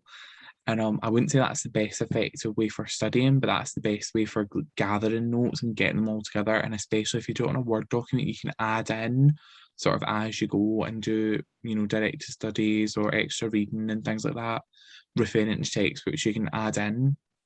And I think always explaining. So if you don't immediately know what the word means, I would write an explanation to it, what it is. So like, I can't think of any examples right now. So say if it was like hypotension, if you don't immediately know, when you're talking about a different condition and then it says may cause hypotension, if you don't know what that is, write what it is. And then you'll have learned that, but also it'll help that condition because it'll flow easier. And when you're writing it in an exam, you'll know a bit more about it. So I would say have a big notes and then like little mind maps or flashcards separately, but have like your main sort of thing, your bank, your Bible. Great. And yeah, like we said before, it's all very personal to you though, your study method. So make sure to try different ones, maybe watch some videos about it, talk to your personal tutor about it, and come up with one that works for you, because all of our methods are very different and work for us in different ways. So it's very individual to you. So it's about trial and error. Do you have any tips for applying for placements? So my tip is to get your personal tutor to read over your CV and cover letter if you have to do a cover letter, or application statement or whatever. One, because they're typically someone who's worked in the pharmaceutical industry, either or as a pharmacist, and so they kind of know what to look out for in a CV. They also just have more knowledge, I guess, than us, in more experience in the field of like applying for jobs and internships and placements, things like that. I'd also say have your careers services go over it, because I found my CV drastically changed once I consulted my careers service at my university. They definitely changed it a lot for me, but I've received a lot of compliments on my CV afterwards. I'd say also look out for any opportunities that your School of Pharmacy share. So oftentimes when it comes to application season, schools of pharmacy tend to share different opportunities. So they'll share, oh, well is opening up for their summer placements, or this company's opening up for this. Another way is to go in person with your CV cover letter, dress smart, to actual pharmacies, like community pharmacies, and just ask, I'm a pharmacy student and I'm looking for work experience, just to know more about the profession and to, you know, understand what I would be doing once I graduated. Would you be able to offer me any work experience placements?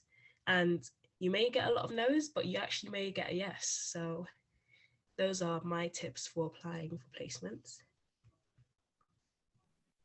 Yeah, completely agree. I'd say also just try and be as confident as you can. Really sell yourself. If you don't sound sure that you should be, you know, working with this company, they're not going to be sure about hiring you either, or taking you on for a placement. So definitely, you know, remember the things you've learned, write them down, you know, any skills and things like that you can bring to the company, and also try and like link what you want out of them with what they want out of you. So like check their vision, like read it up on the company as much as you can, so you can say like, oh, I really like this about your company and that, and I think I can contribute this. So it's just showing how useful you're going to be for the company, because you're going to be kind of their investment, especially if it's a paid placement. But if it's not, even if it's not, it's still, you know, that you're taking their time. So you might as well, you know, be as confident as you can and make sure you are giving something worthwhile for them as well, and try and make it worth it for them too.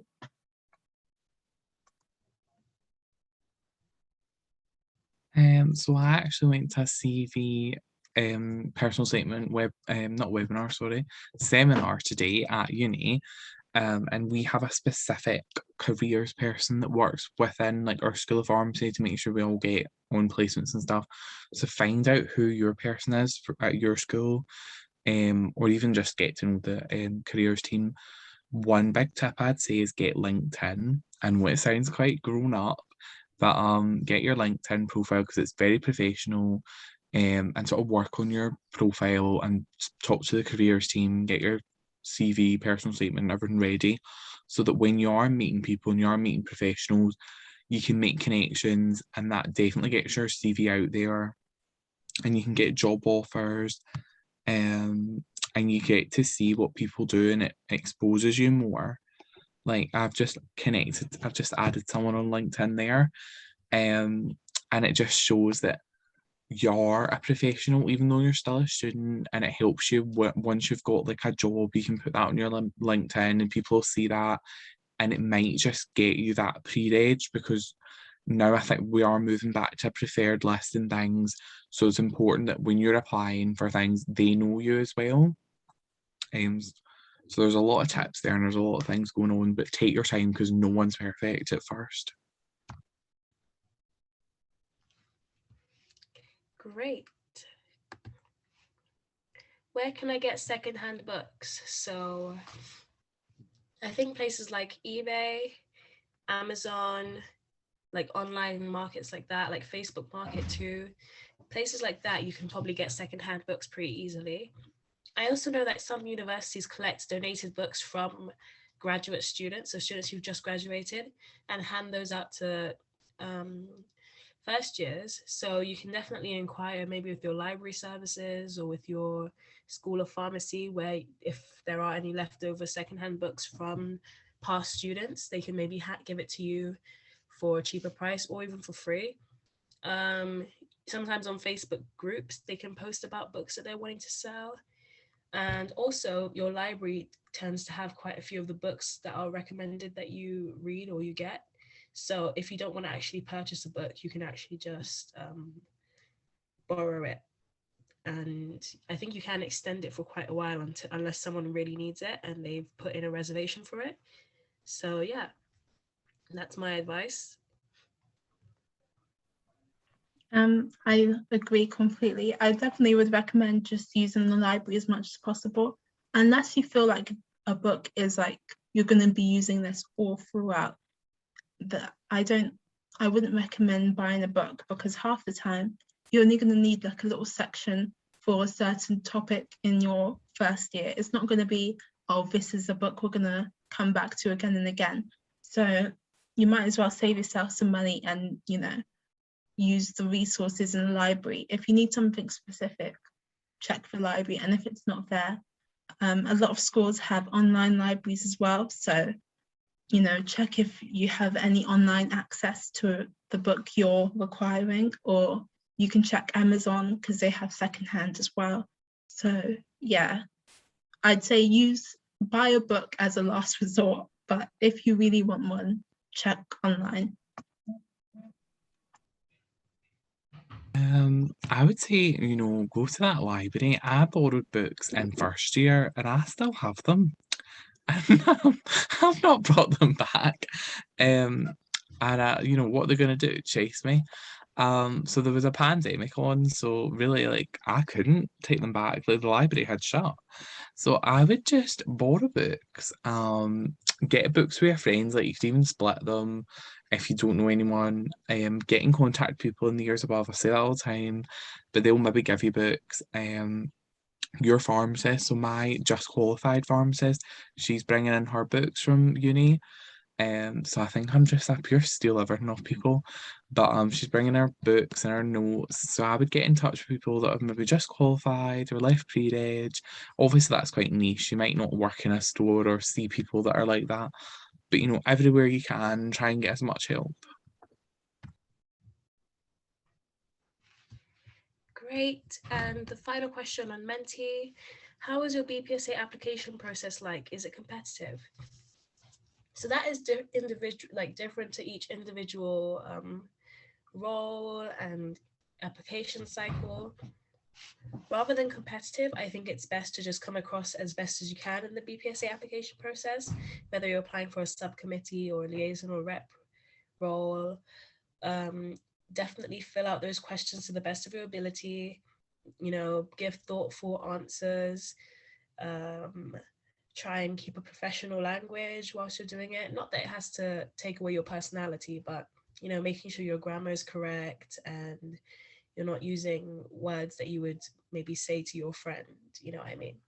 So yeah, it's more about seeing potential in you. I think the BPSA application process, you may not have the experience in that specific role, or have any BPSA related knowledge or experience. You're not expected to. It's about, do you have the transferable skills, or have you demonstrated anywhere else that you've used these skills that can be used in this position and you can grow in this role? So yeah, it's just about coming across as someone who could grow and benefit from being part of the BPSA. I agree. Don't overthink having past experience in the BPSA. That's why I'd recommend starting early. Obviously, you're in first year, so this is a great time to start, working your way into the BPSA and getting experience here and there. And I'd also say, don't don't be shy to say, oh, I've got this skill to bring to the table. Just say what you have and, you know, see if it works. Because if you don't say, I have this skill from this experience I've had in the past, you know, you're going to come with an empty plate and nothing to offer. So make sure you show, like, I have this skill and I can give this, I can do that. You know, anything you think of, you know, try and add it to your application. And I'd also say it is pretty competitive, but make sure you spend time writing and thinking for each question. Don't just rush it and do it all in one go, or not say much at all. Whatever experience you have, try and mention it. If it fits with the question, just say it, because there's no harm in, you never know which skills are going to be useful and what people will want from you. So you might as well mention it. I totally agree. And if you're motivated and, you know, and you put loads of effort in, there's going to be a role for you. I would definitely just give it your best shot and give it a go. It is a competitive process sometimes. Other times, you know, like, there's not that many applicants. I would say that's very few and far between. There's often quite a lot of interest. But getting involved, going to events, that's your main thing, and just getting a little bit of experience with it. You can start with nothing and no experience. That's what I did. I didn't even know really what it was. Couldn't quite remember what every letter stood for of BPSA. But, you know, you can start off with nothing, or like you can work your way into it. There's so many routes and paths. But I would start off with that application and I would put it in, because what are you going to lose at the end of the day? And you might just surprise yourself. You could be an area coordinator in a couple of years, or you could be the president. You never know. Exactly. So now we're going to get questions from the Zoom Q&A feature. Though if you guys want to keep sending in questions, they will come up on here. But for now, we're switching over to the questions on the Q&A portion. So the question here says, when studying, do you usually rely on textbooks, or do you study the lecture presentation? And if you feel you have any gaps or questions, go back to the textbook or Google. I can start by answering this. I use textbooks when I have to. I used to kind of we have like recommended reading and pre-reading and all this. And yes, sometimes it's useful, but a lot of the time it was just extra knowledge and stuff. And it can help to kind of draw things together. I use it if I'm really struggling on a topic and I think that the textbook might help explain things better than the lecturer. But in general, I just like email my lecturer and say, this doesn't make sense, you know, help, that kind of thing. And I do study kind of from the lecture presentation. Like if I am making flashcards, I'll make it from the lecture and I add my notes to the lecture. Any extra stuff I've looked at, I'll add it. So I think if you are going to use Google, you kind of have to be careful about what sources you use, because a lot of them can be, there's a lot of information on Google and some of it isn't exactly correct or isn't exactly the way we do it here. A lot of the sources might be American, for example, and they might say things completely different because they have different procedure, for example. So just make sure you check your sources, use the BNF, that kind of thing, to help with filling in any gaps.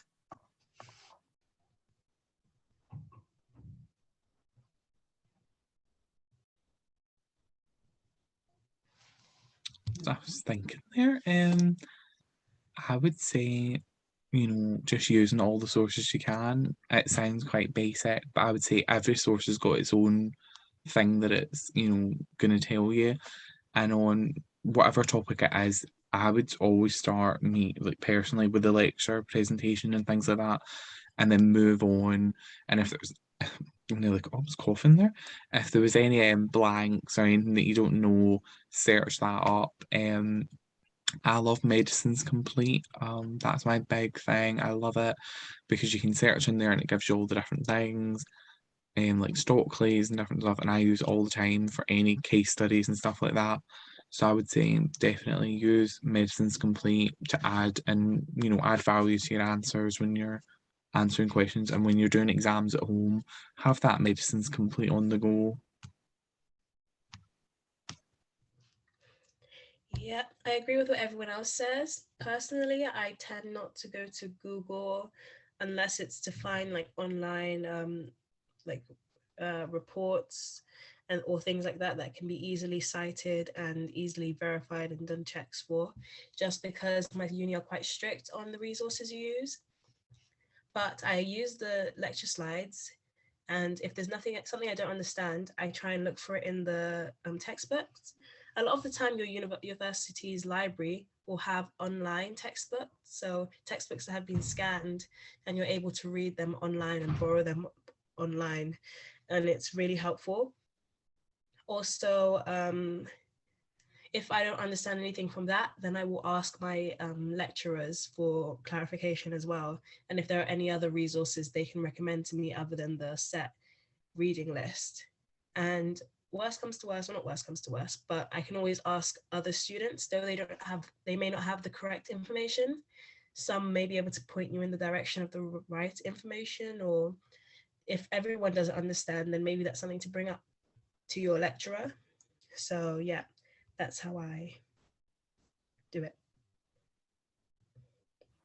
Thank you, everyone. And another thing I'd add to that is just YouTube as well. Sometimes there's some YouTube videos to explain a certain concept, especially with chemistry. There's lots of chemistry videos on YouTube, so I would recommend checking it out if there's something you're really struggling with as well, to help with your understanding. We have another question which says, what are some useful textbooks for year one? For R1, I'd say, well, not really a textbook, but the MEP was very useful, and it is available through the BPSA, through our RPS link. So I'd definitely recommend having a look at that, because that definitely helps with remembering the professional side. It helps with that whole side. And earlier I mentioned Intro to Pharmaceutical Calculations that helped with a lot of the math side of pharmacy in first year for me. We also used Vander's Physiology. That one's quite a chunky textbook, but parts of it were useful in terms of understanding stuff. And I think it differs from uni to uni. Like your uni will probably recommend some textbooks as well. But for me, those ones were the ones I used and they helped me.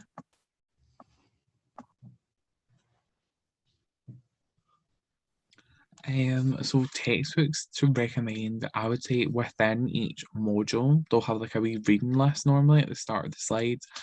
I won't lie, they're probably gonna, at my uni, one of our lecturers actually has a textbook of his own, and it is really good, but he's obviously like telling us because it's his book that it'll make money if they sell. But I would say read what their suggested list is, because every uni is different and all the modules and teaching will be different at different times. So I don't know what your first year will look like, but it'll probably be kind of the same.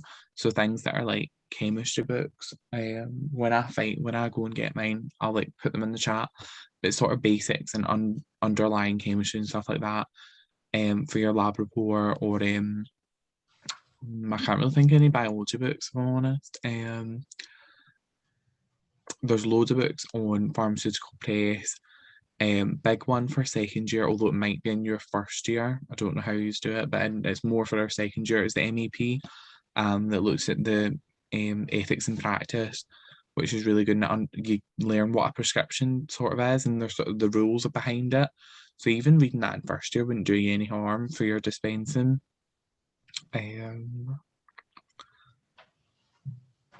Calculation books are super important. Those they aren't, you know, textbooks, but they help you with the course, I would say. Although look at the reading list and then check on your uni's library, because often the books that they put there are ones that they have available, and it means that you can just use them online, and that's good for the planet. Not using too many books, you can access them online. Yeah, I think everyone's pretty much said everything. Another thing I'd recommend is a chemistry book, textbook called Chemistry Squared, I think it is. I'll get the link sent out by the end of this, but it's pretty good. It covers quite a lot of chemistry, organic chemistry, and I find it good. I think definitely get a textbook for calculations if you need one, or use an online textbook for that. The MEP is definitely a great resource for your actual practice, pharmacy practice stuff, and law and ethics, and the online BNF, Medicines Complete, stuff like that. But I'd say don't focus too much on textbooks or what textbooks you can get, because a lot of the time you can get textbooks, you have a reading list from your university, so you have that to guide you, and that will be tailored to your course and how you're taught it, and will fit your, for example, if in the textbooks they recommend something is phrased one way and you learn it in another textbook, it may not get you the same marks in an exam. So maybe follow what they give you, even if it has similar meanings, what the different information. And yeah, just use your university's reading list, but don't buy a bunch of textbooks, like have a massive stack of textbooks. You're probably not going to use them as much as you think you will. But definitely for things where you can get practice, like calculations. And personally, I find chemistry the harder bit of all of it. So I got a chemistry textbook just to help with guiding my learning if I needed it. But yeah, that's me.